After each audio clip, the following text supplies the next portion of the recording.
Clara Whitmore snatched the envelope from the stranger's hand and tore it open before he could say another word, and the moment she recognized her dead sister's handwriting, her knees nearly gave out beneath her. "Margaret," she whispered. Her voice cracked on that single word. The cowboy on her porch said nothing. He just held his hat against his chest and waited. Clara's hands were shaking so badly she could barely read the first line. "I sent him because I love you. Please don't send him away." If you love stories about second chances and hearts that refuse to stay broken, subscribe to our channel. Follow this story all the way to the end and drop a comment telling us what city you're watching from. We want to see how far this story travels. The afternoon Clara Whitmore's life changed forever. She was elbow deep in another woman's wedding dress. She had been hired to let out the seams the bride had gained weight since the fitting, and her mother had arrived at Clara's door that morning, with the gown bundled in her arms and a look on her face like Clara was personally responsible for her daughter's appetite. Clara took the dress without a word, quoted a fair price, and got to work. That was how she lived. Quietly, efficiently, without complaint. The summer of 1876 in Red Hollow, Wyoming, was brutal. The kind of heat that settled into your bones before noon and refused to leave even after the sun went down.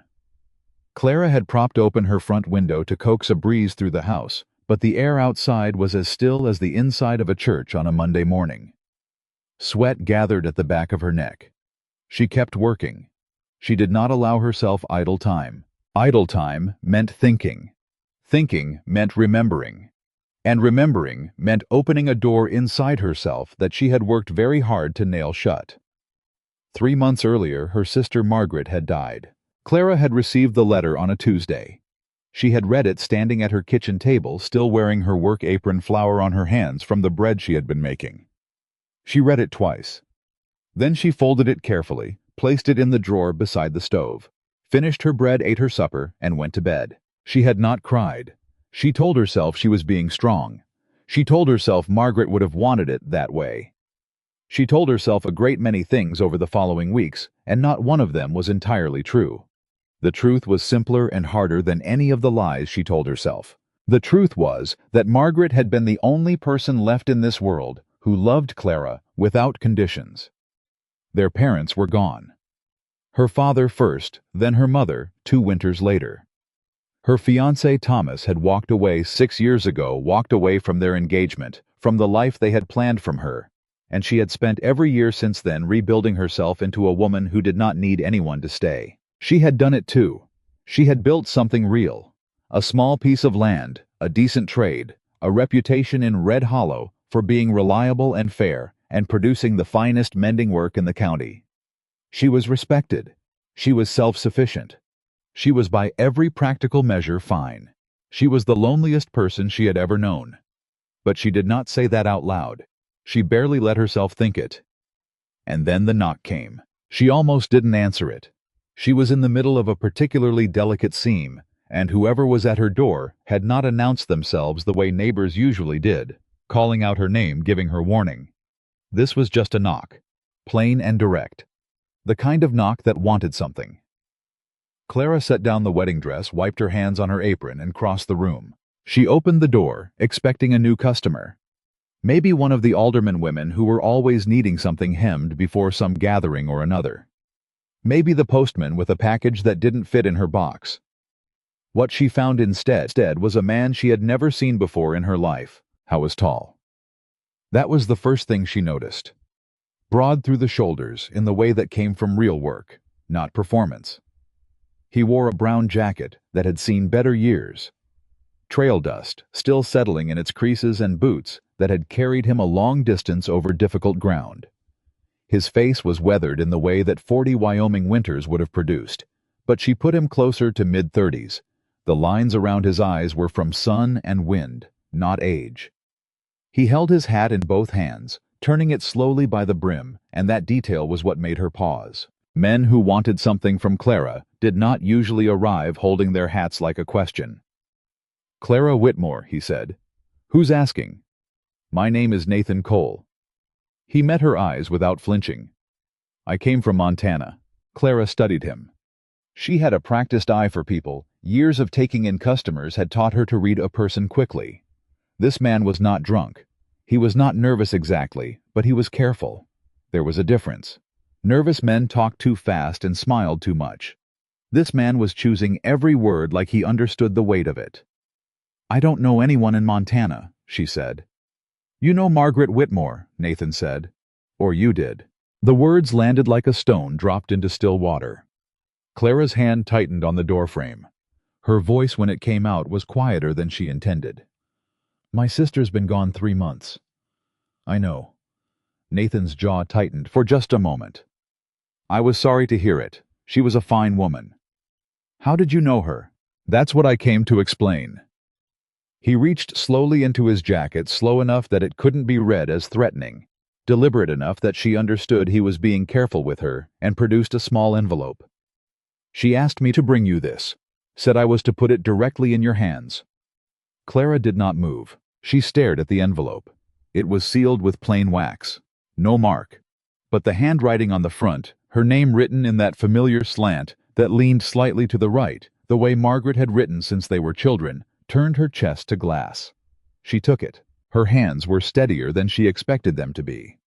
She broke the seal and unfolded the single page inside. And the moment she saw the full shape of Margaret's handwriting, not just her name, but a whole letter, lines and lines of her sister's voice pressed into paper, something in Clara's chest pulled tight and refused to release. She read, "Clara, if you're reading this, then Nathan found you, and you haven't slammed the door in his face yet, which means you're at least curious. Good. You were always the smart one, even when you were pretending to be the hard one. I want to tell you something I should have said out loud when I had the chance. You have spent your whole life taking care of everyone around you and refusing to let anyone take care of you. I watched you do it after Mama died. I watched you do it after Thomas left. I watched you build that wall brick by brick, and every time I tried to talk to you about it, you changed the subject or told me you were fine. You're not fine, little sister. You're strong, and there's a difference. Nathan Cole is a good man. I have known him for 3 years. He helped me when I needed help and asked for nothing in return. He is steady and patient, and he does not need to fill every silence with his own voice, which I suspect is important to you. I am not asking you to marry him. I am not asking you to love him. I am asking you to open the door you just answered and not send him away before you know who he is. That is all I am asking. One chance.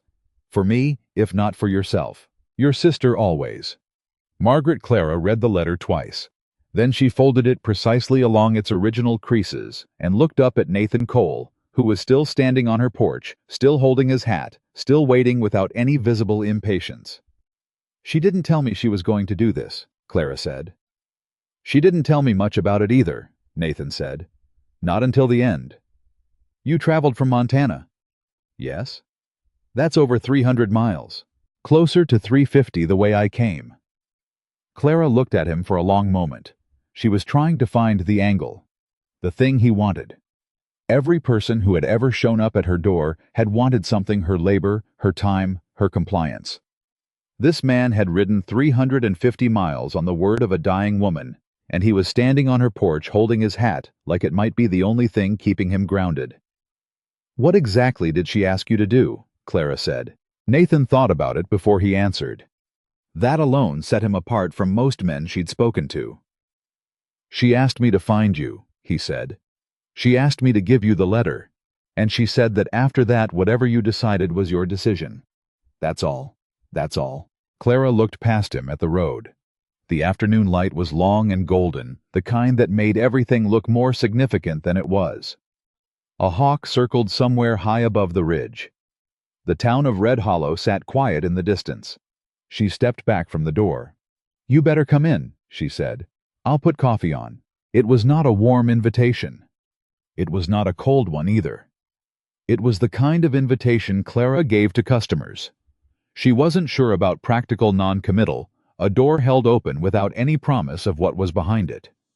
Nathan stepped inside without comment. She put the coffee on and left him standing in her front room while she returned the wedding dress to its hook so it wouldn't wrinkle. It was deliberate. She needed a minute with her back to him, needed a minute to breathe. Margaret's letter was folded in her apron pocket, and she could feel its weight like something alive. When she turned around, Nathan was not examining her house the way most visitors did. He was not looking at her shelves or her furniture or her work table. He was looking at a framed photograph on the wall near the window, the only photograph Clara owned. It showed her and Margaret as young women standing in front of their parents' house, squinting into the sun. "She looks happy in that," Nathan said. She was. Clara moved to the stove. "How did you meet her?" Nathan took the chair she indicated and settled into it without sprawling, without performing comfort. He sat like a man who had spent a lifetime making himself acceptable in other people's spaces. "3 years ago," he said, "I was working a cattle drive through the Eastern Pass. One of my hands got badly hurt, thrown from his horse, broke his leg in 2 places. We were 3 days from the nearest town. Your sister happened to be traveling the same road with her husband's supply wagon." He paused. She stopped. Most people wouldn't have. "She spent 2 hours helping us set that leg properly, gave us enough medical supplies to get the man stable, and wouldn't take a cent for any of it." "That sounds like Margaret," Clara said. "After that, I made a point of stopping by whenever I was passing through her part of the territory. She and her husband ran a good place. She was—" Nathan stopped, cleared his throat. "She was the person you were glad to know, the kind you didn't expect to meet very often." Clara set 2 cups on the table and sat across from him. The coffee was strong. She drank it that way, had since she was 15. "She wrote to you," Clara said, "before she died. Several letters toward the end." Nathan wrapped both hands around his cup. "Most of them were just talking, about her garden, about the town. She had a gift for making the ordinary sound interesting." He looked down into his coffee. "The last letter was different." "She told you about me?" "She told me about you?" He met Clara's eyes. "She said you had spent so long being the person who didn't need anyone that you had almost convinced yourself it was true." Clara felt the back of her neck go warm. "She talked about me to a stranger," she said, and her voice had an edge to it. Now, not quite anger, but the thing that lived beside anger and looked like it from a distance. "She talked about you to someone she trusted," Nathan said. He said it simply, without apology. "There's a difference." Clara stared at him. "You're not what I expected." "What did you expect?" "I don't know exactly." She considered. "Someone more eager to make a case for himself." Something shifted at the corner of Nathan's mouth. It wasn't quite a smile. "Would that have worked?" "No." "Then it would have been a waste of time." He set his cup down. "Mrs. Whitmore." "Miss," she said. "Miss Whitmore, I want to be plain with you about something." "Good. I didn't come here with expectations." He looked at her directly. "I didn't come here assuming your sister's wishes were some kind of arrangement I could hold you to. She asked me to find you and put that letter in your hands. I did that. The rest of it—" He made a small gesture with one hand, was her hope. "It wasn't a contract." Clara looked at him for a long moment. "Then why are you still sitting at my table?" she said. The question was blunt. She meant it to be. She had not survived 6 years of living alone by dancing around what needed to be said. Nathan didn't answer immediately. He looked at his hands for a moment, then back at her. "Because I'm not sure I'm ready to leave yet," he said. "And I figured if you wanted me gone, you'd say so directly." "I would," Clara agreed. "Then you haven't said it." She hadn't. She didn't entirely understand why. The practical part of her mind, the part that had run this household alone for years, that had balanced accounts and negotiated prices, and turned away men who thought a woman living by herself must be lonely enough to accept anything, told her this was a stranger in her house, based on her dead sister's romantic notions. The practical part said the sensible thing was to thank him for the letter, wish him a safe journey back to Montana, and get back to the wedding dress that still needed finishing. But Margaret's letter was in her apron pocket, and Margaret had never in her entire life asked Clara for anything she didn't have an excellent reason for wanting. "You said you came from Montana," Clara said. "Where exactly?" "North of Billings. I run a cattle ranch, small one, about 400 acres. You left it unattended to come here." I left it with my foreman. Man's been with me 12 years. It'll be in better shape when I get back than when I left. A slight dryness to his voice now. He doesn't believe in wasted days. How long do you plan to stay in Red Hollow? I hadn't set a plan. Clara absorbed that. You hadn't set a plan, she repeated. No. You rode 350 miles without a plan. I had a purpose, Nathan said. That's different from a plan. For the second time in 20 minutes, Clara found herself without an immediate response. It was a profoundly unusual experience. She was not a woman who was easily caught off guard. She stood and refilled both their cups without being asked, and then she sat back down, and they spent the next hour talking. Not about Margaret's letter or what it might mean. Not about arrangements or possibilities or whatever Nathan Cole's intentions were. They talked about Red Hollow, its history, its people, the way the town had changed since the railroad came through. Nathan talked about Montana with the unsentimental affection of a man who had chosen his land and would defend it without feeling the need to perform that devotion. He asked her about her work with a genuine curiosity that surprised her. Most people spoke of sewing as women's work, meaning something small and forgettable. He listened to her talk about the craft of it, the precision required the way a properly set sleeve could make or ruin a garment, and he asked follow-up questions that proved he had actually been listening. She did not realize how late it had gotten until the light through her window changed to amber. I should let you get back to your work, Nathan said. He stood, and in the smaller scale of her kitchen, he seemed very large, not threateningly so, but in the way that made the room suddenly aware of itself. He picked up his hat from where he'd set it on the edge of the table. Where are you staying? Clara asked. I'll find something in town. The Mercer Guest House is on the north end of Maine. Clean beds, reasonable rate. Mrs. Mercer doesn't ask questions. She paused. She will ask them anyway, but she's discreet about what she does with the answers.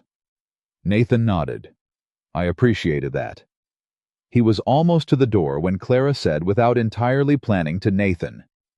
He turned. Margaret said in her letter that she wasn't asking me to love you.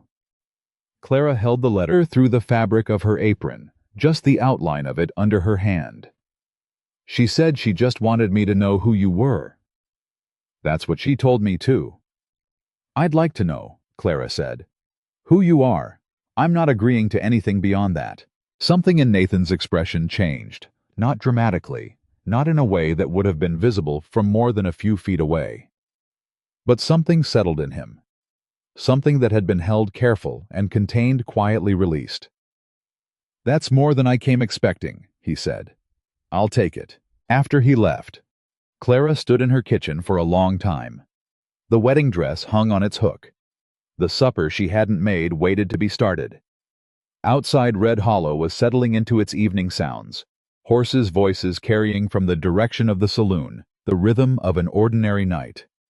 She pulled the letter out of her apron pocket and read the last line again. One chance. For me, if not for yourself. She thought about how well her sister had known her, how Margaret had understood even at the end that asking Clara to do something for herself would never work as well as asking Clara to do something for someone she loved. Even gone, Margaret knew exactly which lever to pull. You always were the clever one, Clara said aloud to the empty kitchen. Her voice was steady. Her eyes were not entirely dry. She folded the letter again, and this time she put it not in her apron pocket, but in the drawer of her bedside table, where she kept things she wanted to find again. Then she went back to the wedding dress. There was still work to be done. But something had shifted in the house. She couldn't have named it precisely. It was something in the quality of the air less sealed somehow, as if an invisible window had been cracked open just enough to let in a breath of something new. She told herself it didn't mean anything. She told herself that so firmly and so directly that she almost believed it. Almost. In the following days, Red Hollow discovered Nathan Cole. The way small towns always discovered strangers through observation speculation and the particular efficiency of its gossip channels. Mrs. Mercer at the guest house established within 24 hours that he was from Montana, unattached, and had some connection to Clara Whitmore that nobody could quite explain. That last detail alone guaranteed the town would be paying attention. Nathan did not behave like a man trying to attract attention. He found work at the Halliwell Ranch 2 miles outside town, offered his labor for board, and proved himself useful enough in the first week that Jim Halliwell offered him a wage on top of it. He worked hard and spoke when spoken to, and did not attempt to ingratiate himself with anyone. He had coffee at the diner some mornings. He fixed a section of the church fence on a Saturday afternoon because he walked past it, saw it needed fixing, and had the tools in his saddlebag. Clara heard all of this through the regular channels by which news traveled in Red Hollow. Mrs. Alderman mentioned it when she came to collect her daughter's mended dress. The blacksmith's wife noted it when she stopped by to inquire about curtains. Even the pastor's wife, generally the most restrained woman in town on the subject of newcomers, had something to say about the fence. Clara listened to all of it. She did not volunteer that she had met him. She did not confirm or deny the connection people were beginning to sense.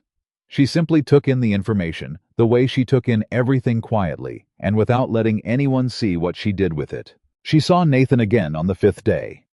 He came to her door in the late afternoon with a crate of fresh eggs from the Halliwell hens and the information that Jim Halliwell had sent them over as payment for the winter coat Clara had repaired for Mrs. Halliwell the previous season and apparently refused fair payment for. "Jim says you told his wife the repair was simple," Nathan said. "He says nothing you do is simple, and he'd like you to have the eggs." "Jim Halliwell talks too much," Clara said. "He does," Nathan agreed. "He also says his wife hasn't stopped talking about the coat since she put it on, so I think his math is probably right." Clara took the crate. She considered the situation for a moment. "Have you had supper?" He had not. She made enough for 2 without making an occasion of it. They ate at her kitchen table and talked the way they had talked the first evening about real things, about the land and the people in it, about work and what it meant to do work well. Nathan told her about his ranch in a way that showed her what it cost him to leave it even temporarily. She understood something about that, the responsibility of a thing you had built with your hands, the way it claimed you even when you weren't present. "You didn't have to come," she said at one point. "I want to understand why you did." Nathan was quiet for a moment.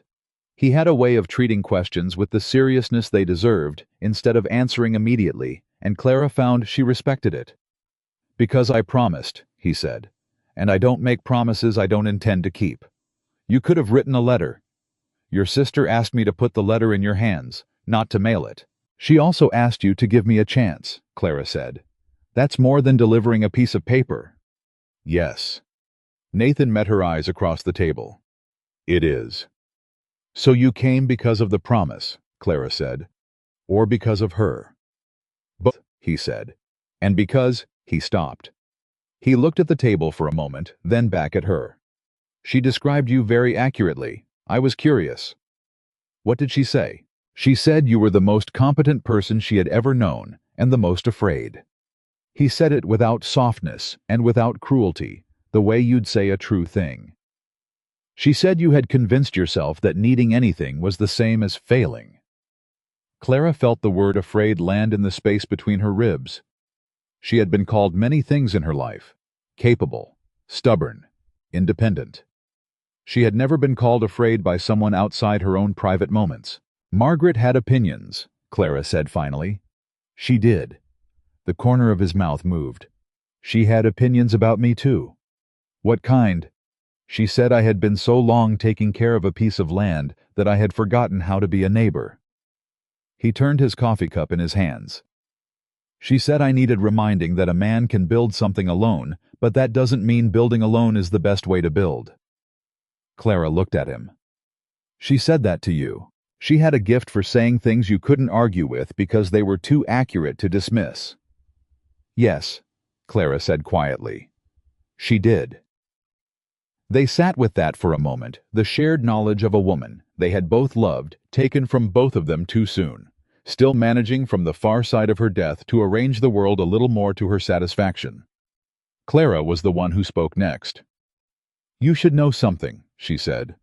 "All right. I am not going to change who I am." She looked at him directly.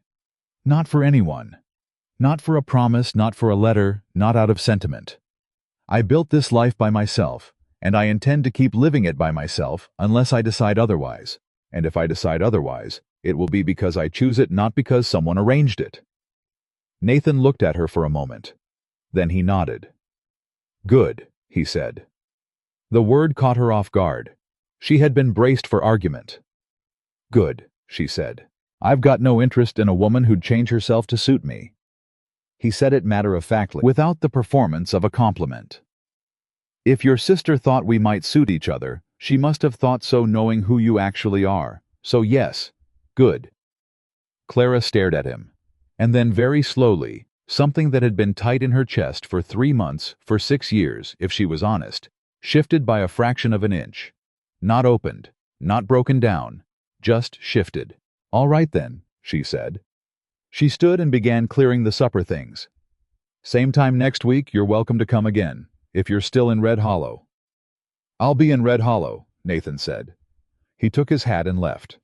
Clara washed the dishes in the last light coming through the kitchen window. Her hands were steady. Her mind was doing something she hadn't let it do in a very long time. It was imagining the week ahead. Not with dread. Not with armor already in place. With something cautious and careful and small and unmistakable. Something that felt dangerously like anticipation. The week passed the way weeks do when something new has entered your life, and you are doing your best to pretend it hasn't, too slowly in the quiet hours and too fast in the moments when you weren't watching. Clara worked. She always worked. 3 new orders had come in since Monday. A pair of trousers for the schoolteacher that needed the inseam taken in a christening gown for the Riley family that wanted lace added at the hem, and a riding jacket belonging to a rancher's wife from 2 towns over, who had sent it with her husband, and a note explaining that she wanted the collar recut entirely because she'd never liked it. Clara had looked at the jacket for a long time before she started. It was good work, the original. Whoever had made it had known what they were doing. But she understood wanting to make something more truly your own, so she picked out the collar stitching and started fresh. She did not think about Nathan Cole. She thought about him constantly, not in the way she might once have thought about Thomas, that had been young and breathless, full of a future. She had been so certain of that she had not thought to question whether the ground beneath it was solid. This was different. This was more like the feeling of a loose thread you keep noticing on a garment you're not yet ready to repair. Present. Persistent. Refusing to be ignored no matter how deliberately you directed your attention elsewhere. She thought about what he had said about afraid. She turned it over the way you turn a stone, checking each surface. She wanted to be angry about it. She had decided to be angry about it. It was presumptuous for a man she had known for a single evening to use that word about her, regardless of whether he had come by it honestly through her sister's letters. But anger requires a certain kind of energy, and every time she assembled it properly, she remembered his voice, the plain, unperforming way he had said it without cruelty, without satisfaction, the way you'd say a true thing and the anger would not hold its shape. She was rearranging the schoolteacher's trousers on Thursday morning when Mrs. Alderman appeared at her door with a basket of baked goods she did not need, and a level of curiosity she was not even slightly trying to conceal. "I heard," Mrs. Alderman said, settling herself into the chair beside Clara's work table with the ease of long practice, "that the Montana man fixed the Halliwell fence post that has been leaning since April." "I heard the same," Clara said. "I also heard he had supper at your house." Clara kept her eyes on the trousers. "Mrs. Halliwell sent eggs. It would have been wasteful to cook only for one." "Of course," Mrs. Alderman said in a tone that meant she believed not one word of that. She opened her basket and produced a small wrapped cake. "He's a good-looking man." "I hadn't noticed."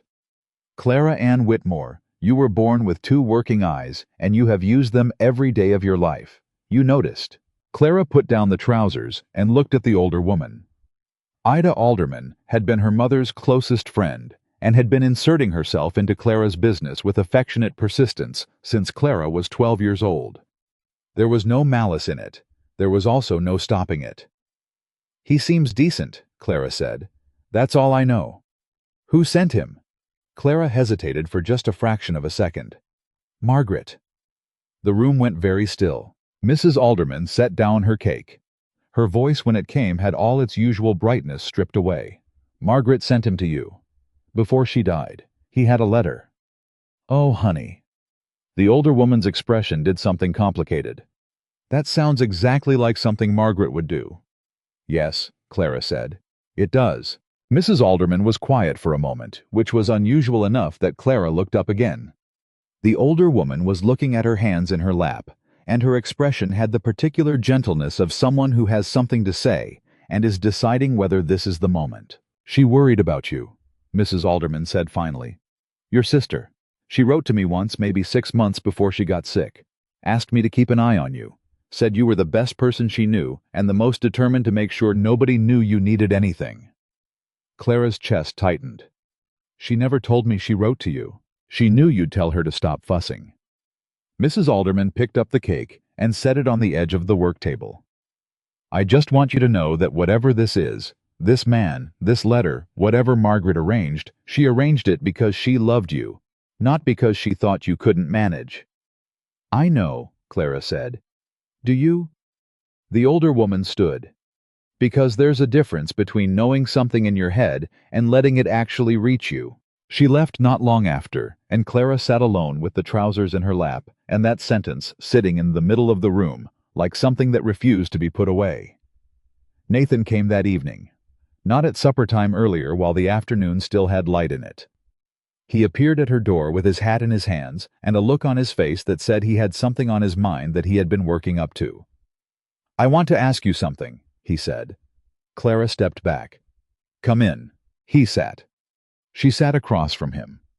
She had learned already that Nathan Cole did not circle the thing he meant to say, so she waited. I've been in Red Hollow 2 weeks, he said. I want to know where you stand, not because I'm pushing, because it isn't fair to either of us for me to be here without understanding what I'm doing here. Clara studied him. This was what she had come to expect from him. The directness, the refusal to dress up a practical question in romantic language it didn't need. She appreciated it even as it required her to be equally direct, which was harder than it looked.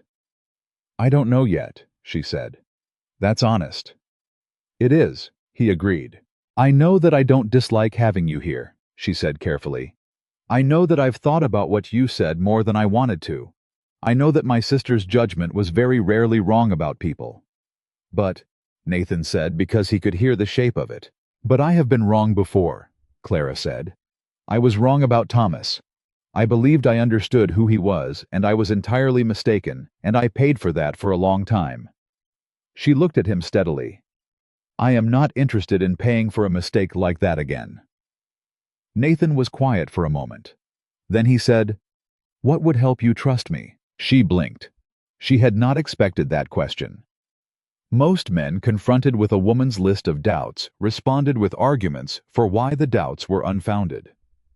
The question simple, direct, genuinely asked caught her completely unprepared. I don't know, she said. That's all right, Nathan said. We have time. You keep saying that we have time. Because it's true. You can't stay in Red Hollow indefinitely. I'm not indefinite, he said. I'm present. There's a difference. He met her eyes. I'm not asking you to decide anything today, Clara. I'm asking you to let me know you. It was the first time he had used her first name without her prompting. She noticed it. She could tell from the slight pause before he said it that he noticed her noticing. All right, she said, and that was how it began. In the proper sense, not with the arrival, not with the letter, not even with that first supper.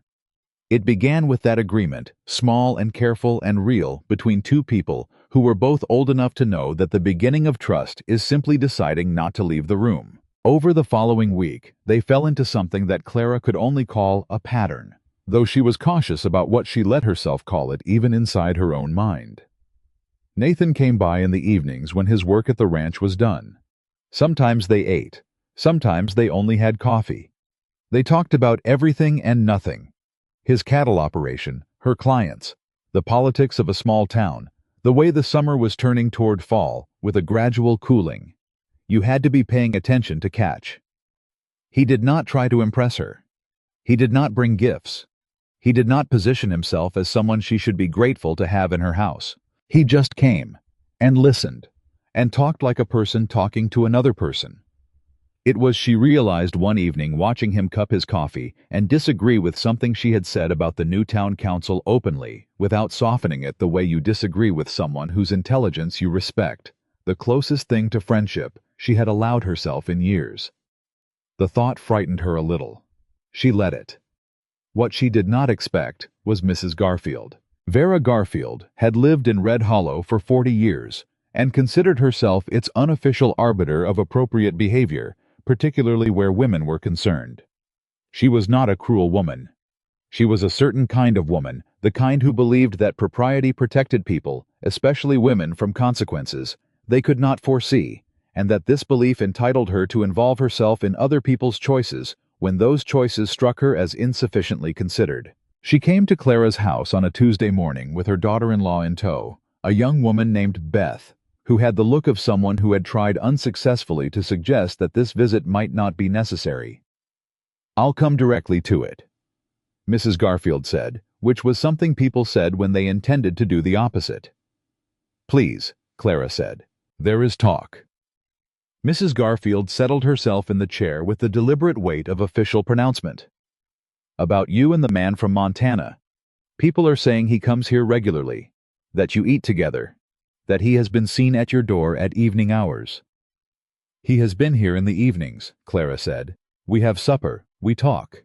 Unchaperoned." "I am 29 years old," Clara said. "I am a property owner and a working woman. I do not require a chaperone to have a conversation." "That isn't the point," Mrs. Garfield said. "The point is what people think." "I've never found other people's thoughts a reliable guide to my own life," Clara said pleasantly. Beth Garfield, beside her mother-in-law, had fixed her eyes on a point somewhere near the ceiling and appeared to be suppressing something. "People will think," Mrs. Garfield began. "People will think whatever they like," Clara said. "They always do. What I'd ask you to consider, Mrs. Garfield, is that a woman managing her own household is capable of deciding who comes through her own door." She stood, which in Clara's kitchen was a signal as clear as any spoken words. "Thank you for calling." After they had gone, Clara stood in the middle of her kitchen with her arms crossed and a very specific kind of anger moving through her. Not the hot, undirected kind, but the cold, precise kind that came from having the architecture of her life questioned by someone who had not built it. She was still standing there when Nathan arrived that evening. He read her face the moment she opened the door. "What happened?" "Come in," she said. She told him. All of it. Mrs. Garfield's visit, the thinly veiled accusation wrapped in concern. The word unchaperoned delivered with its full freight of implication. She told it plainly without performance, the way she told things. Nathan listened without interrupting. When she finished, he was quiet for a moment. "I could come less often," he said. Clara looked at him sharply. "I didn't ask you to." "I know. I'm asking if that's what you want." "What I want," Clara said, "is to be able to live in my own house according to my own judgment without the whole town deciding what it means." She sat down heavily. "I've been doing that for 6 years. I thought I had made it clear enough." "Small towns don't always stay clear," Nathan said. He sat across from her. "I don't want to be the reason people make your life harder." "You're not the reason," Clara said. "Their opinions are the reason. There's a difference." She looked at him. "I am not going to let Vera Garfield's sense of propriety decide who I let into my house." Something in Nathan's expression shifted, something quiet and careful and warm. "That's your call to make," he said. "Yes, it is." He nodded. He picked up his coffee cup. They moved forward. But later that night, after Nathan had gone, and Clara was lying in the dark, listening to Red Hollow settle into silence, she thought about Mrs. Garfield's visit from a different angle. Not with anger this time. With something more uncomfortable. Because the truth was that part of what Mrs. Garfield had said, not the propriety part, not the chaperone part, but the underlying thing she had circled around without quite landing on, was not entirely untrue. People were noticing. And what they were noticing was not just that a man visited her house. It was that Clara Whitmore, who had been closed as a sealed letter for years, seemed to be opening. and Clara didn't know yet whether that terrified her because it was dangerous, or because it was real. The revelation came on a Friday evening, and it came sideways the way the most important things always did. They were talking about Margaret. It happened naturally. They were both people who had loved her, and sometimes in the course of an evening, her name rose to the surface, the way a submerged thing eventually does. This time, Nathan had mentioned one of Margaret's letters, something she had written about the garden she was trying to grow in her last summer, and Clara had laughed at something in the description.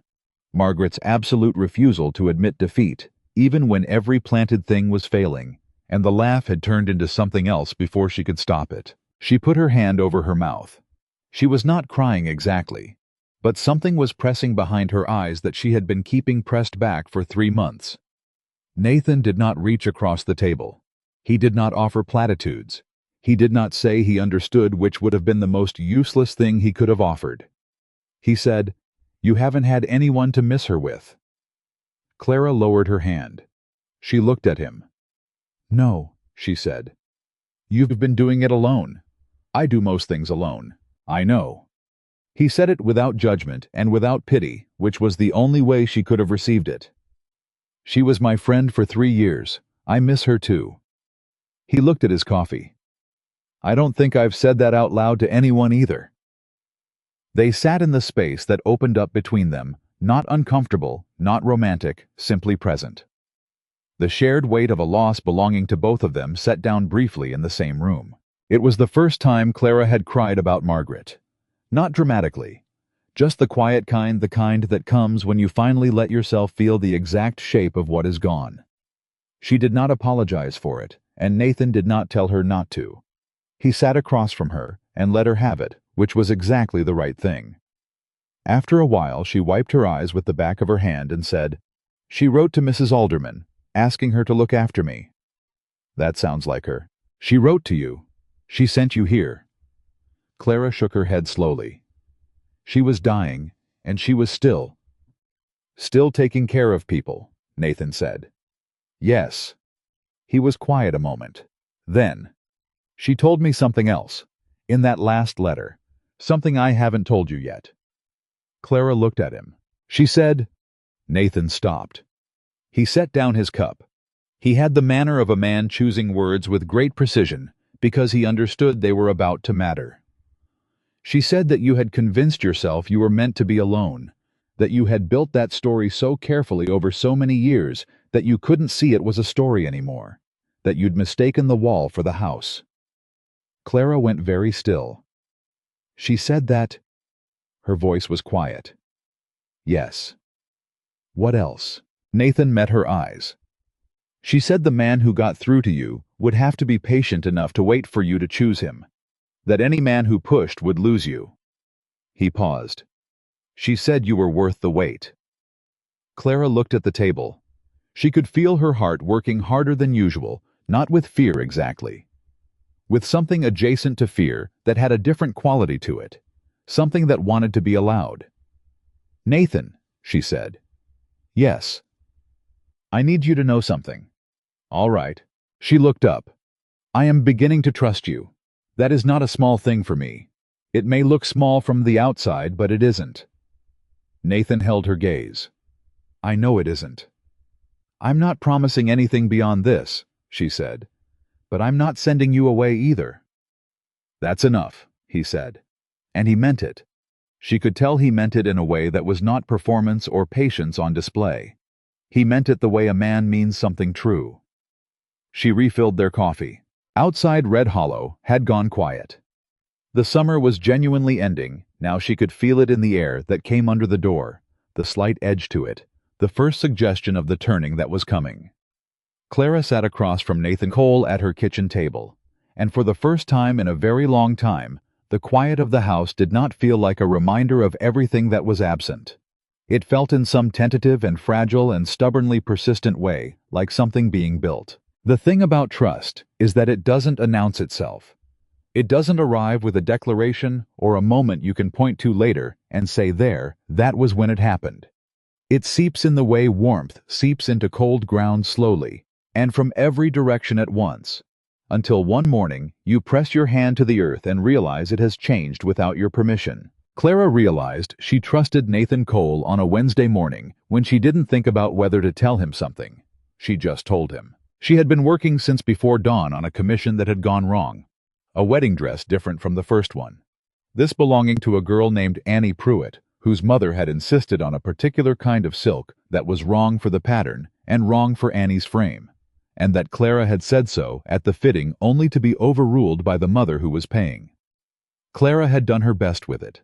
Her best was not enough to fix a fundamental mistake in the design, and when Annie came for her second fitting that morning and stood in the dress with her shoulders hunched and her eyes uncertain, Clara had to make a decision. She could hold her tongue and finish the job she had been hired to do.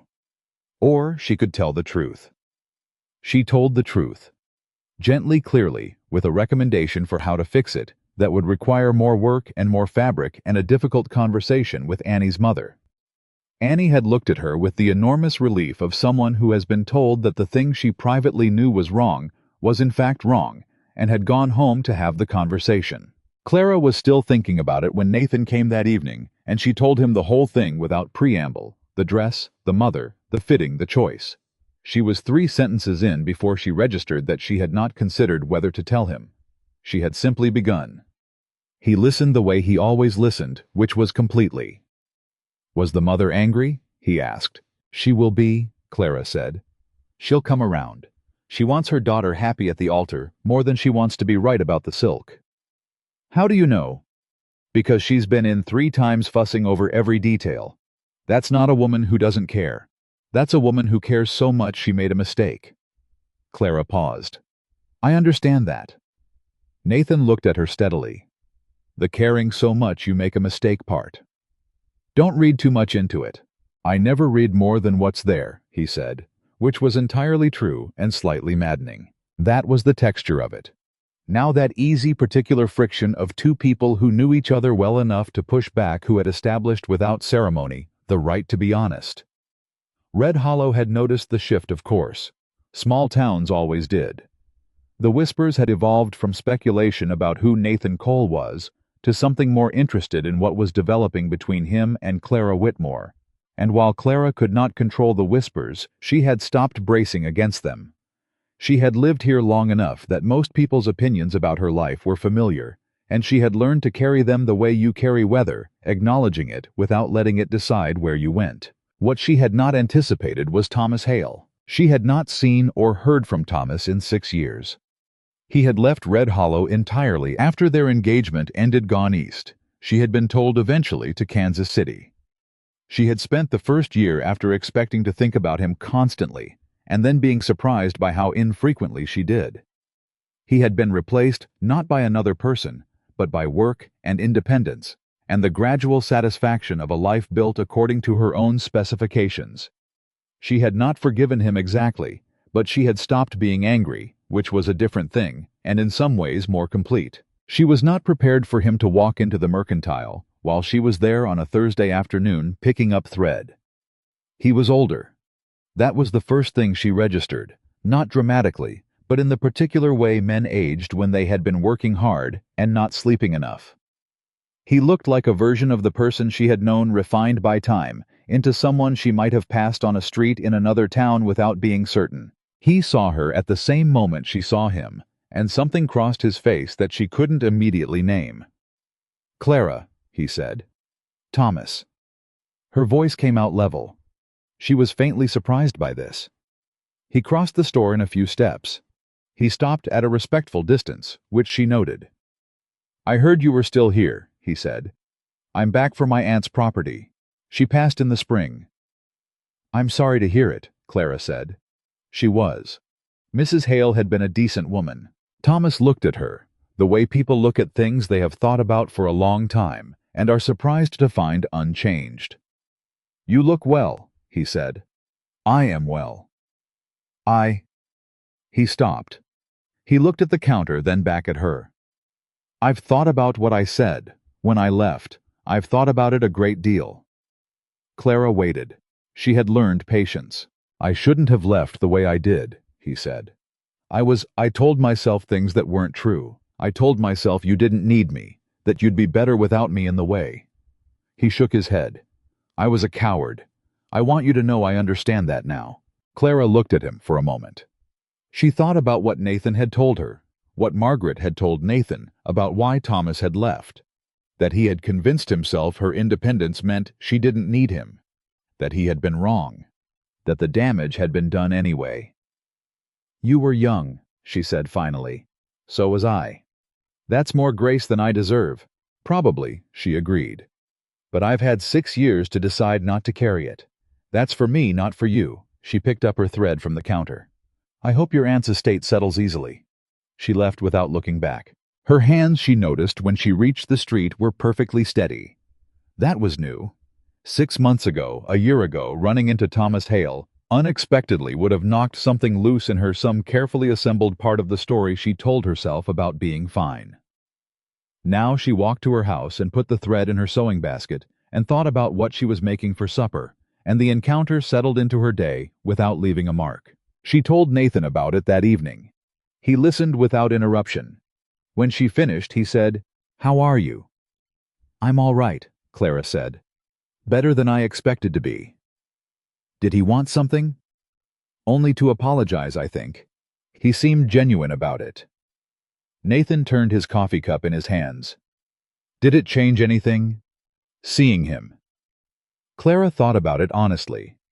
It confirmed something, she said. What? She met his eyes. That I'm not who I was when he left. Nathan held her gaze. Something in his expression moved quietly in the way he moved when something had affected him that he wasn't going to perform. Good, he said. He said he left because he thought I didn't need him, Clara said. That my independence made him feel unnecessary. What do you think about that now? I think, she stopped. She considered it carefully the way she considered everything that mattered. I think there is a difference between not needing to be managed and not needing anyone at all. I confused those two things for a long time. I let other people confuse them. I made myself into something so self-sufficient that there was no visible space. She looked at her hands. No visible room. For someone to stand beside you, Nathan said. Yes. They sat with that. Your sister understood it, Nathan said. She told me she said you had never stopped wanting someone beside you. You had just stopped believing it was something you were allowed to want. Clara felt the familiar press of grief that came with any thought of Margaret, softer now than it had been, but still present, still with its specific weight. She said that. She said it was the saddest thing she knew about you, and that she planned to do something about it before she ran out of time. Clara smiled despite herself. It was the kind of smile that hurt a little. She always did think she knew better than everyone. She usually did, Nathan said. The following week arrived with a change in the weather and a change in the situation that Clara had not seen coming. She was working early on a Monday morning when she heard voices outside her window. Not the ordinary morning voices of neighbors passing, but the particular carrying pitch of people saying something they wanted heard. She did not immediately identify the speakers, but the words reached her clearly enough. Margaret Whitmore arranged it before she died, a woman's voice said. Sent for some man from Montana. Clara had no choice but to take him in out of respect for her sister. She didn't take him in, another voice replied. He's staying at the Mercer guest house. You know what I mean. She's been entertaining him, every week, alone. A meaningful pause. The man arrived with a letter, and she let him straight into her life. She's lonely. Anyone would be. Clara set down her work. She knew the first voice now. It belonged to a woman named Susan Pratt, whose opinion of herself considerably exceeded any evidence in its support. Susan Pratt had been waiting for 6 years for some evidence that Clara's independent way of life would produce a consequence she could point to. The second voice was younger, probably Susan's daughter-in-law. Probably trapped in a conversation she had not chosen. Clara listened to a little more of it. She heard the word arrangement used twice. She heard no other options, which was particularly creative. She heard taken advantage of, which turned something hard in her chest. She went back to work. But the words stayed with her longer than she wanted them to. Not because they were true, because they represented a version of her life that she had no way to disprove by argument, only by the evidence of her own choices, and evidence took time. Evidence required a town to watch long enough to see the shape of a thing. She told Nathan about it that evening. She told him without dramatics, the way she told him everything. How was quiet for a moment after she finished. Then he said something she hadn't expected. "Does it bother you because of what they think? Or because you're not completely sure yourself?" The question landed hard. "That's an uncomfortable thing to say," Clara said. "I know." He didn't apologize for it. "But you've been honest with me, and I owe you the same thing." She looked at him across the table. "What do you mean by not completely sure?" "I mean..." Nathan considered his words. "You told me when this started that you were beginning to trust me. That was real. I believed it. I still believe it." He met her eyes. "But trust and choosing are different things. I haven't asked you to choose anything. I've been here, and you've been here, and we've found something between us, but I haven't asked you directly what you want, and I think maybe I should." Clara felt her heartbeat register the moment. "What are you asking me, Nathan? I'm asking if this is going somewhere." He said it plainly without pressure behind it. "I'm not pushing. If you tell me you don't know yet, I'll believe you. But I need to understand where you are. Because if I'm hoping for something that isn't possible, I'd rather know it now before..." He stopped. "Before the stakes are higher than they already are." Clara looked at him. She understood what it had cost him to say that this precise, controlled man who chose every word deliberately admitting that the stakes had already gotten high for him. That was not a small thing. "The things Susan Pratt said," Clara said slowly. "About me having no choice. About being lonely enough to take whatever was offered." "Yes. What bothers me about it isn't that people think that." She pressed forward, working through it as she spoke. "What bothers me is that I need to be absolutely certain that it isn't true. That I am not choosing you because Margaret asked me to. Or because I was lonely. Or because Thomas walking back into the mercantile reminded me that I am capable of being left." Nathan waited. "I need to be sure that if I choose you," Clara said, "it's because I want you, not because wanting someone finally got worn down in me." She looked at him directly. "Do you understand the difference?" "Yes," Nathan said. "I understand it completely." "Then you understand why I can't answer your question tonight." He nodded slowly. "How long do you need?" "I don't know." She held his gaze. "But I'm not asking you to leave. That has to count for something." "It counts for a great deal," Nathan said. He left not long after. Clara sat at her table alone and did something she had not done in a very long time. She sat without working. She let herself simply be in the room with her own thoughts undefended, without productivity to hide behind. She thought about who she had been at 23, when Thomas had put the ring on her finger and she had planned her future with the certainty of someone who had never had it taken away. She thought about who she had built herself into afterward, the precision and the self-sufficiency and the controlled, clean life that didn't depend on anyone else's choices. She thought about the letter in her bedside drawer. She doesn't need someone to save her. She needs someone who will stand beside her. She thought about Nathan Cole sitting across from her table for weeks, never once asking her to be smaller, never once performing patience as a strategy, never once treating her independence as a problem to solve. She thought about the way he disagreed with her, the way he listened, the way he had said, "Are you choosing me?" as a genuine question with no guaranteed answer. And she thought about Thomas Hale in the mercantile, genuinely remorseful, offering an apology she had accepted without needing it, and feeling afterward, not the old ache, but something clean and finished, like a room properly aired out. She went to her bedside table and took out Margaret's letter. She read it again all the way through. Then she put it away and sat in the dark for a while longer. The hardest part of what she was working through wasn't fear of Nathan. She understood that now with a clarity that surprised her. The hardest part was letting herself believe that she deserved the thing she had stopped allowing herself to want. That being chosen by someone good was not luck she hadn't earned or a trap she hadn't identified yet. That she could want something for herself, not for Margaret, not to prove something to the town, not to repair what Thomas had broken, simply because it was good. First week after she received the news, she had told herself it was because she was busy, which was the lie she told herself when the truth was too heavy to carry in public.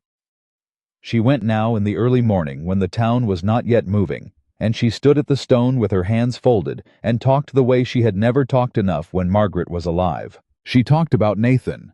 She talked about Thomas in the mercantile, and how strange and complete it had felt. She talked about Mrs. Garfield and Mrs. Alderman and Susan Pratt, about the dress with the wrong silk and Annie Pruitt's relieved face. She talked about being afraid, and about slowly, stubbornly, day by day, becoming less afraid. She talked about the letter in her bedside drawer, and how she still read it sometimes. Then she said, "I think you were right about him. I think you knew before I did. That's very irritating, and I want you to know that." The morning was still. There was no wind. Clara stood at the grave for a while longer. When she finally turned and walked back toward town, something had shifted in her posture, something straight, and decided the way she held herself when she had made up her mind about something and was ready to act on it. She had one more thing to work through before she could act. She needed to understand what she was actually afraid of. Not the performed courage version, the real one. The version that lived below all the practical self-sufficiency. And what she realized, standing in her kitchen that afternoon, with her hands still for the first time all day, was this: she was not afraid Nathan would leave. She had built herself into a woman who could survive someone leaving. That fear was old, and she had already beaten it. What she was afraid of was something she had not named until now. She was afraid of being seen, not examined, not judged. Seen the way Nathan saw her, past the capability and the composure and the competence to whatever was underneath all of that. The tired parts. The parts that still remembered Thomas putting her ring back in her hand. The parts that had swallowed grief for 3 months because they were not sure they could survive letting it out. The parts that wanted to be held and had spent 6 years being proud of not needing to be. Being seen like that meant being known. And being known meant that if it ended, if Nathan one day decided she was too complicated or too guarded or too much work, the loss would be real in a way that no practical preparation could protect against. That was what she was actually weighing. And somewhere in the working through of it alone in her kitchen, on an ordinary Tuesday afternoon, Clara Whitmore understood something that changed the shape of everything. She was already known. She had already let it happen. Week by week, supper by supper, conversation by conversation, she had let Nathan Cole know her in the ways that mattered, and he had not left. He had come back, every time, without being asked. The thing she was afraid of losing had already been found. She stood in her kitchen and absorbed that for a long moment. Then she went to the stove and started supper for 2. Nathan noticed the supper before he noticed anything else. He had come to her door that evening the way he always came, hat in hand, not assuming, not performing, and when Clara opened the door, the smell of something properly cooked reached him before she said a word. Not coffee, and whatever happened to be left from her own meal. A full supper laid out for 2, the table set with the particular deliberateness of a woman who had decided something. He looked at the table. He looked at her. Clara stepped back from the door. "Sit down," she said. He sat. She brought the food to the table and sat across from him, and they ate for several minutes without speaking, which was not unusual for them.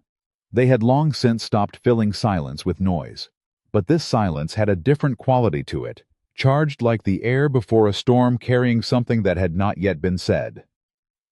Nathan waited. He had learned that Clara would arrive at a thing in her own time, and that the worst possible response to her was impatience. She set down her fork. She looked at him directly. "I've been thinking about what you asked me," she said. "Whether this is going somewhere." Nathan went very still. "I've been thinking about it carefully," Clara continued. "Not the way I think about problems. The way I think about things that matter." She held his gaze. "And I want to tell you what I worked out." "All right," he said. His voice was steady. His hands were not entirely steady, but he kept them flat on the table. "I worked out that I was afraid of the wrong thing," Clara said. "I thought I was afraid you'd leave. I'm not. I've survived leaving. What I was actually afraid of was being known, really known, and having that used against me. She paused. But you already know me. I let that happen without deciding to. And you're still here. Nathan looked at her across the table. Something in his face had shifted the way things shifted in him, without drama, without performance, but unmistakably. Clara, he said. I'm not finished, she said. I want to say all of it. He closed his mouth. He waited. I am not choosing you because my sister asked me to, she said. I am not choosing you because Thomas Hale showed up in the mercantile and reminded me what it felt like to be left. I am not choosing you because I'm lonely or afraid or running out of time. She kept her eyes level on his.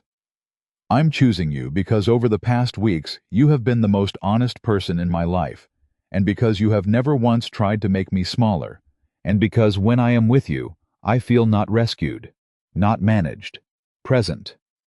She stopped. I feel present, and I haven't felt that in a very long time. The room was absolutely quiet. Nathan's jaw worked once. He looked at the table for a moment. When he looked back up, there was something in his expression she had not seen before, open in a way that a controlled and careful man allows himself to be open only when he has decided the ground is safe. I have to tell you something, he said. Something in his tone made her sit straighter. There's a part of this I haven't told you, he said. Something I should have said earlier and I didn't because I was afraid of how it would land.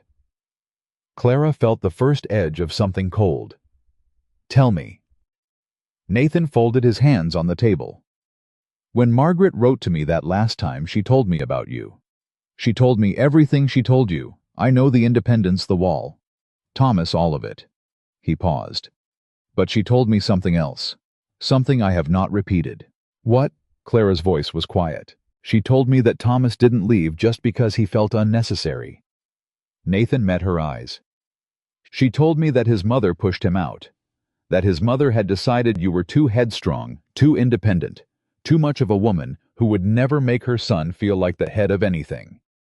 That she worked on him for months, quietly, steadily telling him that a marriage to you would make him less of a man. He stopped. Thomas was young, and his mother was persuasive, and he made a terrible decision. But it wasn't only his decision. Clara stared at him. The kitchen seemed to contract. His mother, she said. Yes. She... Clara stopped. She started again. She told him to leave me. She convinced him to. There's a difference, maybe, but not much of one. Nathan held her gaze steadily. Margaret found out 2 years ago through a letter from a mutual acquaintance. She said she almost told you. She decided not to because she thought it would only reopen the wound without giving you anything useful. He paused. But she told me, because she wanted me to understand what I was walking into. What you had been carrying that you didn't even know you were carrying. Clara sat with this. She sat with it the way you sit with something that has just rearranged the furniture inside a room you thought you knew perfectly. All the familiar shapes were still there, but nothing was quite where she had left it. The story she had told herself for 6 years, that Thomas had looked at her and decided she was too much, was not the whole story. It had never been the whole story. She had spent 6 years building herself into a fortress against a verdict that had never entirely been Thomas's. Why are you telling me now? She said. Because you just told me you're choosing me, Nathan said. And you deserve to make that choice knowing everything. Not a version I've kept comfortable. He held her gaze. You told me once you'd survived someone leaving. You should know the real shape of what you survived. Clara pressed her fingers flat against the table. She was working through it. She could feel the machinery of it, the resorting, the reassembling. Does this change anything? Nathan asked. For you. About me. About this. No, Clara said. It came out before she finished deciding which told her it was true. No. It changes the past. It doesn't change what's in front of me. Nathan let out a breath. Just slightly. I should have told you sooner, he said. You told me before I made a permanent decision. That's what matters. She looked at him. Did Margaret ask you to tell me? She left it to my judgment. And your judgment was to wait. My judgment was to tell you when you were standing on solid ground, he said. Not when you were still deciding whether the ground was safe. I didn't want it to knock you back before you'd had the chance to get steady." Clara looked at him for a long moment. She understood the reasoning. She wasn't entirely sure she agreed with it, but she understood it, and understanding it told her something about who he was, a man who thought about consequences, who considered the person in front of him, who was not simply managing her, but genuinely thinking about what would land well and what would harm. "Don't do that again," she said. "Which part?" "Decide on my behalf what I'm ready to hear." Her voice was firm, but not unkind. "I am not fragile. I would rather know a hard thing on uncertain ground than be protected from it while you wait for me to stabilize." Nathan absorbed this. He nodded once. "Fair. Good." She picked up her fork and finished her supper. After a moment, he did the same. That was how they navigated the first real disagreement of their choosing, not with an argument, not with performance, but with a correction made and accepted, and the meal continued. Clara thought not for the first time that this was what her sister had understood. Not that Nathan would never disappoint her. That when he did, they would survive it in a way she could respect. The week that followed was the clearest she had felt in years. Something had been set down, the constant low vigilance, the monitoring of her own responses for signs of vulnerability, the exhausting habit of pre-managing her own heart. She still worked. She still ran her household and her business with the same precision. But something underneath all of it had loosened, and the loosening felt not like weakness, but like a muscle finally allowed to unclench. She told Nathan things she had not told anyone. About the year after her mother died, when she had held the house together alone, and never let herself grieve until she was certain the practical matters were settled. And by then, the grief had calcified into something she no longer knew how to properly express. About the dress she had made for her own planned wedding. Simple, well cut. Nothing her mother wouldn't have approved of that she had taken apart and remade into a work apron, because she could not have it in her house in its original form, and could not bear to waste the fabric. About the specific quality of loneliness that is not about being alone, but about carrying things you cannot put down, because there is no one to hold the other end. Nathan listened to all of it. He did not fix any of it.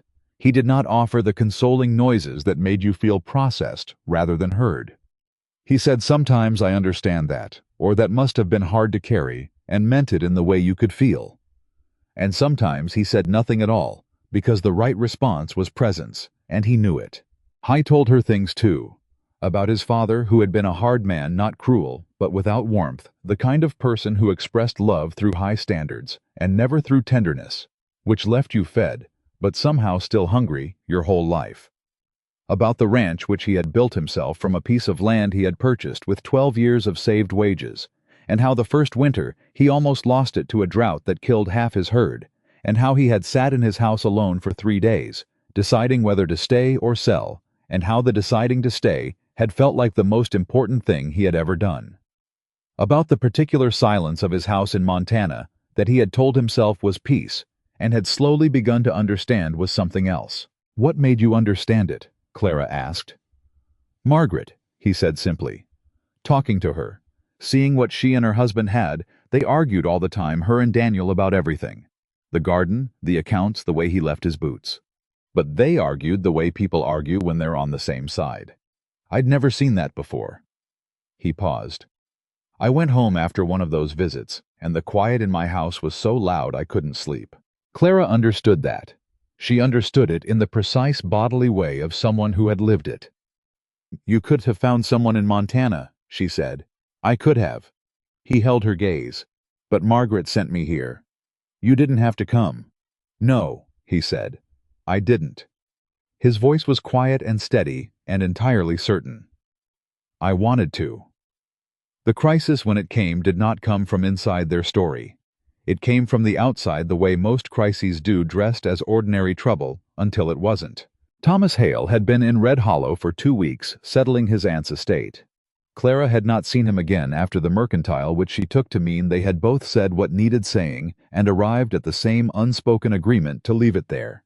She was wrong about that. She was at Mrs. Alderman's house one afternoon, delivering a repaired coat, when she overheard 2 women talking in the front parlor. Women who did not know she had arrived, whose voices carried clearly through the door the housekeeper had left ajar. Thomas Hale told Robert Greer that he came back for her, one of the women said, that he wanted to explain himself and see if there was anything left. She's already taken up with the Montana man, the second voice said. That's what I said to Robert. But Thomas told him that the Montana man was only there because Margaret arranged it, that Clara doesn't actually know him, that she's letting herself be talked into something out of sentiment for her sister. Clara went very still in the hallway. He said he was thinking of speaking to her directly. What could he possibly expect her to say after 6 years? I don't know what he expects, but Robert said he seemed serious. Clara thanked Mrs. Alderman's housekeeper quietly and left without going into the parlor. She walked home. She was not angry, not yet. She was working through something more complicated than anger, which was the question of whether Thomas Hale was right about any part of what he had said. The Montana man was only there because Margaret arranged it.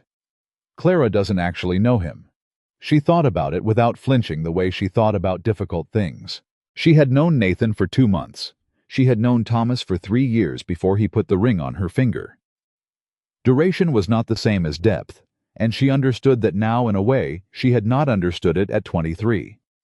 2 months of real, honest, daily conversation had taught her more about Nathan Cole than 3 years of the careful, performed version of knowing someone had taught her about Thomas. But Thomas's words had found a seam.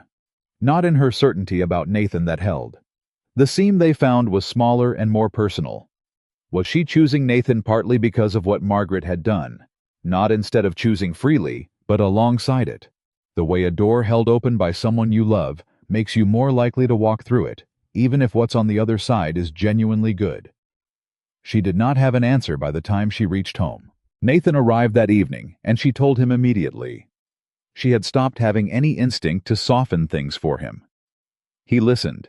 His face was neutral in the way that meant he was being careful. "What do you think?" she said, honestly. "About Thomas. About whether he's right." Nathan was quiet for a longer moment than usual. "I think," he said finally, "that the door Margaret opened is different from the man who walked through it. She brought me here. She cannot make you want me. Those are 2 separate things, and I think you know which one is yours." Clara looked at him. "I do know," she said. "I just want to be sure you know I know." "I know," he said. "I've known for a while." She believed him. "Thomas said he's thinking of speaking to me directly," she said. Something moved in Nathan's expression. He controlled it. "What do you want to do about that?" "Nothing if he's sensible enough to leave it alone." She met his eyes. "And if he isn't, I'll handle it. That's not something you need to handle for me." Nathan's jaw tightened fractionally. He nodded. "Understood." "I mean that," she said. Not harshly, clearly. "I don't need you to protect me from a conversation. I know you don't." He held her gaze. "But I won't pretend I don't have feelings about another man coming to your door." "I wouldn't want you to pretend," Clara said. "I just want you to trust me." "I do trust you," Nathan said. "I've trusted you since the 3rd week." The simplicity of it the 3rd week said like a fact he had already catalogued, landed in her chest and stayed there. Thomas Hale came to her door 2 days later. She answered it with her work apron still on, because she had been in the middle of a commission, and she saw no reason to make his visit more ceremonial than it deserved.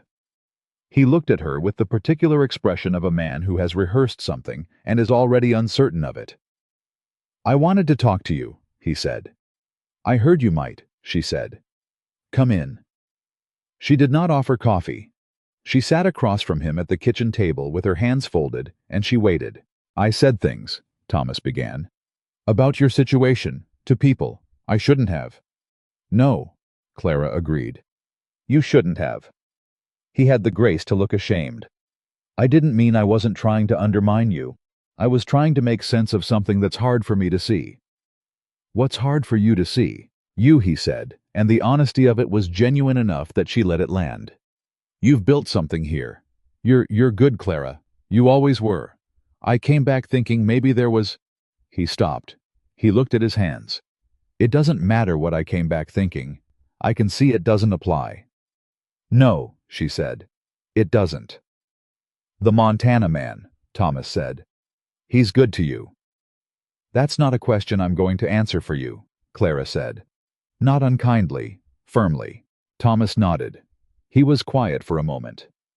My mother, he said then. Did you? Yes, Clara said. I know. His face changed completely. Something collapsed in it, relief and shame in equal measure. I'm sorry, he said. For all of it. For her. For not being stronger than her. For letting you believe it was only about you. Clara looked at him.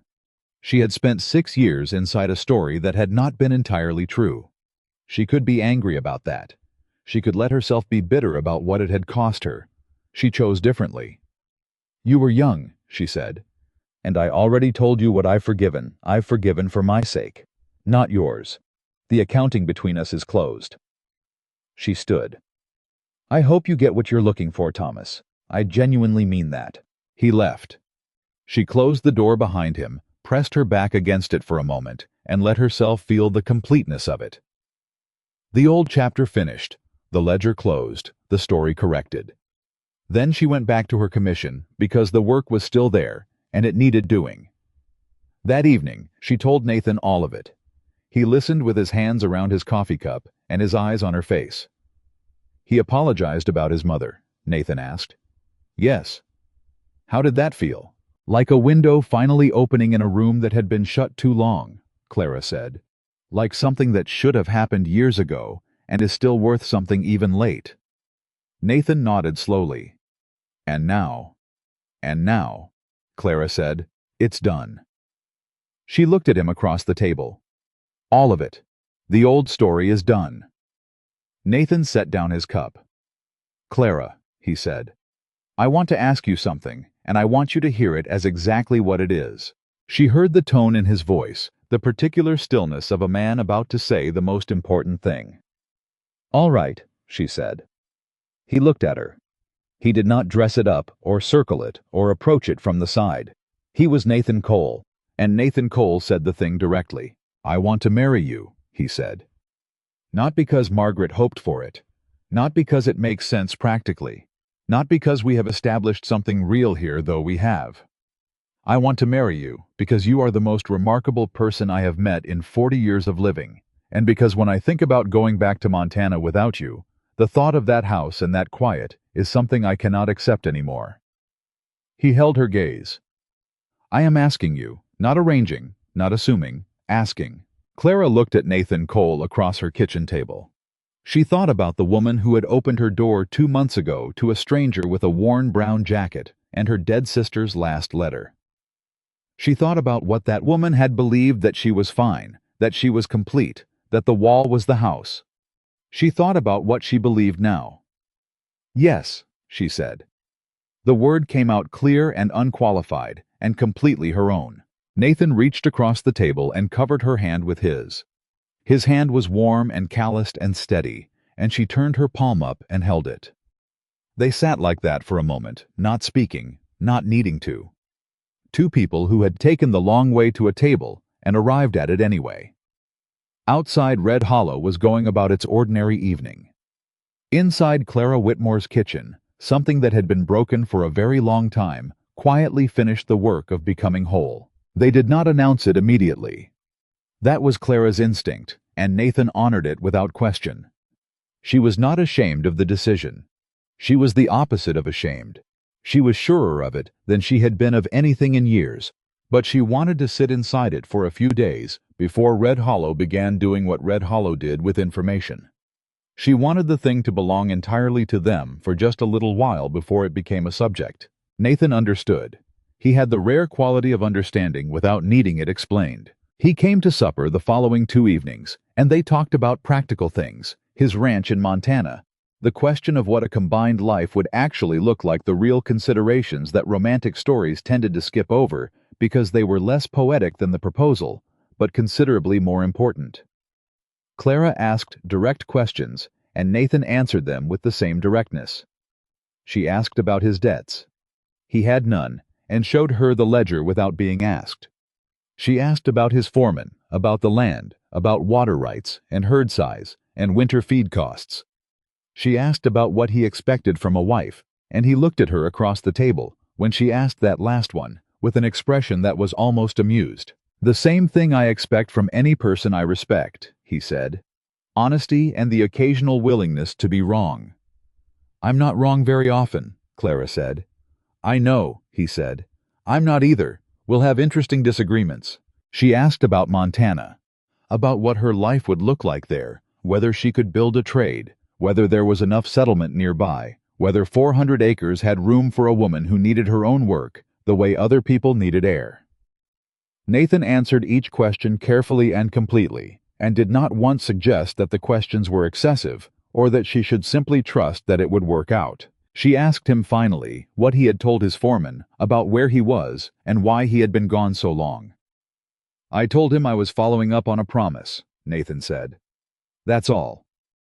I also told him there was a possibility I'd be returning with a wife, and he should make sure the guest room was in decent condition." He looked at her steadily. He wrote back that the room was fine, and that it was about time. Clara raised an eyebrow. "He said that. He's been with me 12 years. He believes in plain speaking." "I think I'll like him," Clara said. Nathan smiled. It was the real one, the one that reached his eyes and changed his whole face into something younger and less careful. She had been collecting those smiles without realizing it, cataloging them the way you catalog things that have become precious to you before you've decided to admit they're precious. The news reached Red Hollow on a Thursday by way of Mrs. Alderman, who had seen Nathan at the Mercantile buying something that she later identified with the forensic certainty of long practice as a ribbon for a ring box. Mrs. Alderman said nothing to anyone, but came directly to Clara's house and knocked with the particular urgency of a woman carrying intelligence she could not hold. Clara opened the door and took one look at her expression and said, "Come in." "He bought a ribbon," Mrs. Alderman said. "Yes," Clara said. Mrs. Alderman's face did something complicated and then went directly to simple, which was joy. Uncomplicated. Warm, the kind that belonged to a woman who had watched this particular girl grow up and had spent the last 6 years hoping for exactly this. "Oh, honey," she said. She was the first person Clara told. She sat with the older woman at her kitchen table and told her the shape of it. Not all of it, not the private architecture, but enough. Enough that Mrs. Alderman understood it was real and chosen and solid. When Clara finished, the older woman reached across the table and covered her hands with hers. "Your mother would have been so glad," she said. Clara felt the press of tears she had been managing for months with reasonable success desert her entirely for approximately 30 seconds. Then she gathered herself, which was what she did, and Mrs. Alderman did not comment on it, which was why Clara had loved her for 20 years. "Margaret, too," Clara said. "Margaret especially," Mrs. Alderman said firmly. "That woman would be insufferably pleased with herself right now." Clara laughed. It came out a little unsteady, but it was real. The town received the news, the way small towns receive news, that they have collectively been hoping for, with the particular energy of people who feel themselves vindicated. Even Mrs. Garfield, who had concerns about propriety and unchaperoned evenings, had the grace to send a note of congratulation that was nearly warm. Susan Pratt said nothing publicly that Clara could identify, which was the best possible outcome where Susan Pratt was concerned. Jim Halliwell shook Nathan's hand outside the diner and said, "I had a feeling about you from the first week," which was not something Nathan believed, but which he accepted with appropriate courtesy, because Jim Halliwell was a decent man who needed to have had a feeling about things. The person whose response Clara had not fully prepared herself for was Thomas Hale. He came to her door one final time 3 days after the news had made its way through town. He looked like a man who had been doing some private accounting and had arrived at a number he didn't like. Clara answered the door with a piece of Annie Pruitt's wedding dress in her hands, the corrected version, the one with the proper silk and the reshaped bodice, which was genuinely beautiful and which Annie had wept over at the final fitting. "I heard," Thomas said. "Yes," Clara said. "I imagined you would." He looked at her. He was not, she realized, angry. He looked like the man confronting a regret so complete. It had moved past the stage where anger was useful and arrived somewhere quieter and more permanent. "He's a good man?" Thomas asked. "Yes," Clara said. "He is." Thomas nodded slowly. "Then I'm glad," he said. "I mean that." She believed him. "I know," she said. He left Red Hollow the following week. She did not see him again. There was something she needed to do before the wedding, and she needed to do it alone. She told Nathan she would be gone for the morning. He asked no questions, which was one of the 1,000 things she had come to love about him, and she rode out to Margaret's grave in the early light with a bunch of late-season wildflowers she had gathered herself. She stood at the grave and talked for a long time. She told Margaret about the proposal, about Thomas's last visit, and how that chapter was properly closed. She told her about Mrs. Alderman's face and the 30 seconds of tears, and how she hadn't been able to hold them, which she suspected Margaret would have found very satisfying.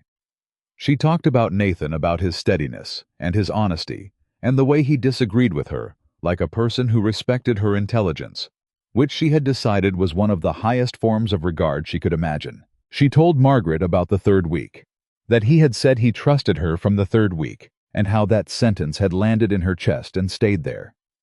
She told her that she understood now what Margaret had seen, not a rescuer, not a man who would solve her loneliness the way you solve a problem, but a man who would stand beside her while she continued being exactly who she was, fully and without apology. Then she said, "You were right. You were almost always right, and it was one of your most irritating qualities, and I miss it every single day." She set the flowers against the stone. She stood quietly for a moment. The morning was still and cool, the first real cold of the season pressing in from the north. "Thank you," she said finally, "for knowing what to do even when I didn't, for using your last letter on me." She pressed her hand flat against the top of the stone. "I'm going to be happy. I want you to know that. Not the performing happiness kind, the actual kind. I think I finally understand the difference."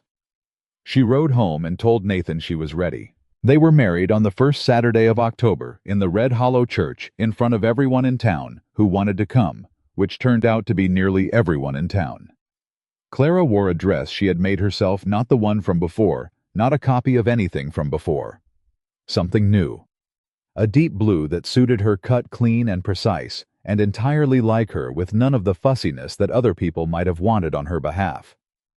She had made it in the evenings over the previous 3 weeks, and she was quietly proud of it, in the way she was quietly proud of all her best work. She had one request of Nathan made the week before. "I want you to know," she told him, "that I am walking to that church on my own 2 feet. I am not being given away because I am not anyone's to give. I am arriving." She looked at him steadily. "And I am choosing you when I get there." Nathan held her gaze for a moment. "I'll be at the front," he said, "waiting." "Good," she said. She walked to the church. It was exactly the right way to do it. Mrs. Alderman was in the second pew and had been crying already for some time. Jim Halliwell sat beside his wife with the expression of a man who had been right about something and was exercising great restraint in not saying so. The pastor had known Clara since she was 12 years old and was holding himself together with professional dignity. Nathan stood at the front of the church. He had cleaned up considerably from the dust-covered cowboy who had appeared on her porch in summer, but he still looked like himself, unhurried, unperforming, precisely present.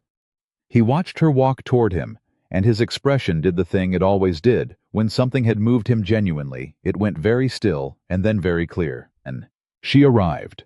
She stood beside him. She looked at him and said quietly enough that only he could hear, "You're still here." "I told you I would be," he said. The ceremony was simple. Clara had no patience for elaborate, and Nathan had never been ceremonial. They said what needed to be said, meaning every word, and when the pastor pronounced them married, Nathan took her hand and held it the way he had the night she said yes, not possessively, not performatively, simply and steadily, like a man who understood that this was the most serious thing he had ever held and intended to hold it carefully. They stayed in Red Hollow through the winter, which Clara had insisted on. Her business was here her clients, the life she had built over 6 years that deserved a proper closing before a new chapter began. Nathan had agreed immediately and spent the winter making himself genuinely useful, working at Halliwell's ranch, helping neighbors, becoming the kind of person the town referred to without having to think about where he fit. He fit because he worked hard and said what he meant and did not leave the fence leaning when he had tools in his saddlebag. The winter was not without its difficulties.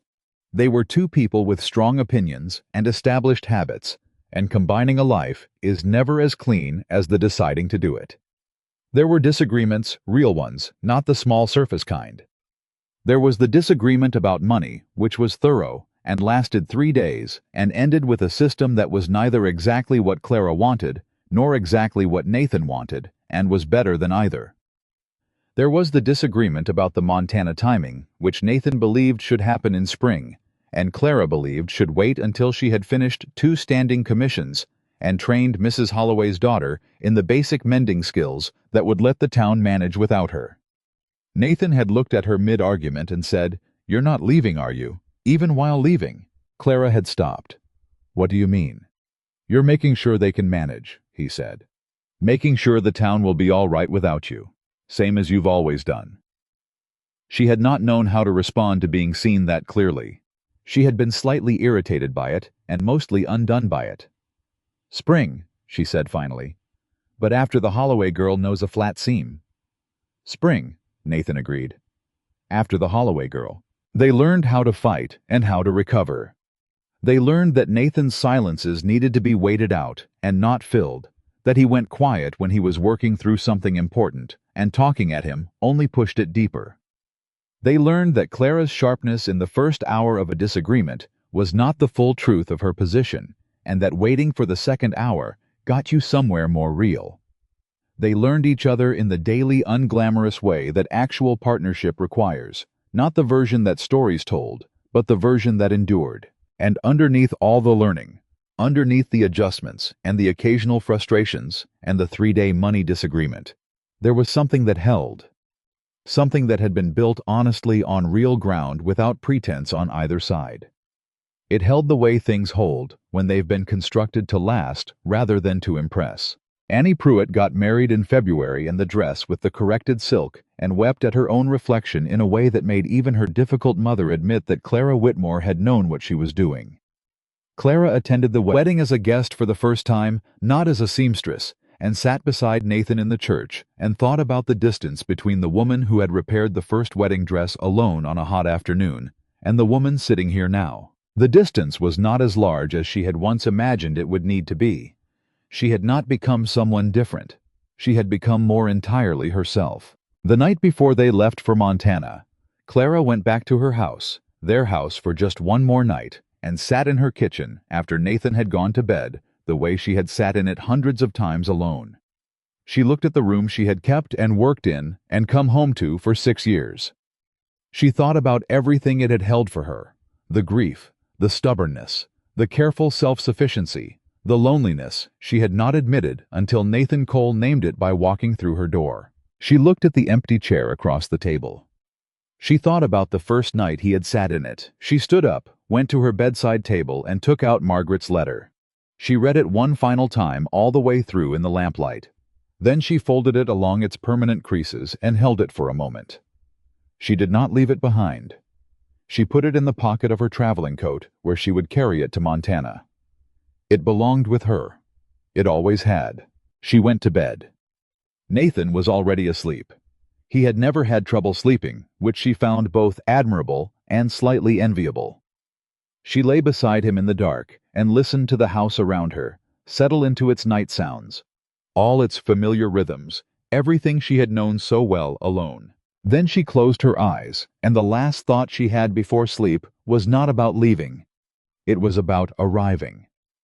About what it meant to be a woman who arrived at her own life on her own 2 feet, chose it with open eyes, and carried everything that mattered with her when she moved forward. The morning they left Red Hollow, the whole town seemed to know without being told.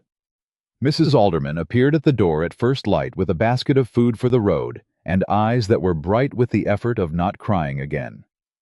Jim Halliwell was at the hitching post to help with the horses and managed to communicate entirely through practical assistance that he was going to miss Nathan Cole considerably more than he would admit.